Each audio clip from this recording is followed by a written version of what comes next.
y'all, this is Andy from Tennis with Andy. So you want to forehand like Carlos Alcaraz, you want to be able to put away those high forehands. First of all, you have to really do the windshield wiper motion, right? Straight arm, really do some ulnar deviation of your wrist and finish just like this. You gotta use a modern racket, etc., etc. So I used to fall for that kind of stuff, and that was like 15 years ago with Roger Federer, like trying to imitate his forehand. And honestly, it just made my forehand a lot worse. There's no way that I would be even remotely 0.001% the level of Carlos Alcaraz in terms of his forehand. But there are certain things that you can learn from watching the pros, right? And I think it's like sort of like a chef. Like if you look at a chef's masterpiece in terms of their plate, like you could try and just look at it and say, okay, it looks red, it looks green. I'm gonna put some red stuff and green stuff, and all you're gonna do is like have something that looks like it but tastes completely not the right way.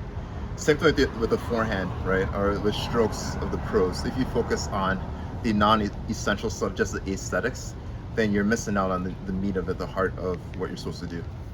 So first of all, first things first is footwork, right? So we're talking about high forehand here.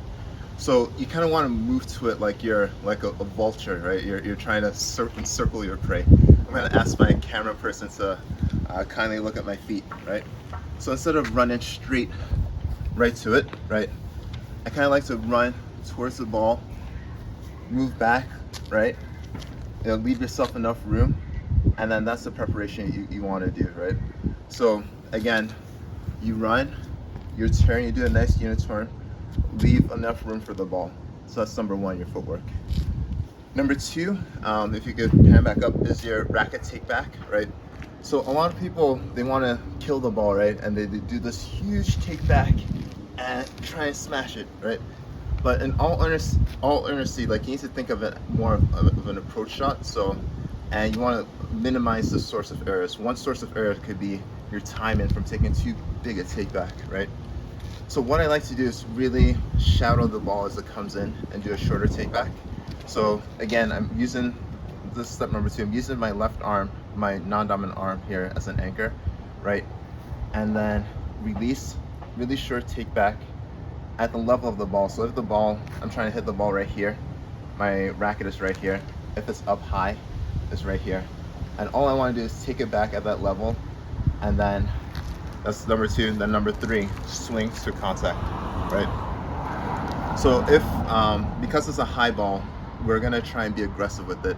So we're gonna put topspin, but not like overly exaggerate the topspin, but just enough topspin so where it goes over the net, and we're gonna aim for big targets. So that's it. And number three, in terms of that swing, the one thing that I really want you also focus on is maintaining your stillness and maintaining that connection you have with the ground, and using the ground as your source of energy, right? You see some people who they lift off in terms of all their force like on the ground is going to lift them off, and that's fine, but really focus on that stillness, especially your head. So again, be still through contact. That's fine. Still through contact, and even if you lift off a bit, that's okay, right? So there you have it, 3 steps to a good forehand. That's number one, your footwork. Number two, a short take back where you sort of shadow the ball. And number three, swing to contact, horizontal, put a slight bit of topspin, and stay connected to ground as much as possible. Stay still. There you have it. Hopefully you enjoy this. Hopefully, if you like stuff like this, please like and subscribe. I'm gonna try and push these videos out because I know that it's definitely helped me, so hopefully it can help you. This is Andy from Tennis with Andy. Play smart and see results.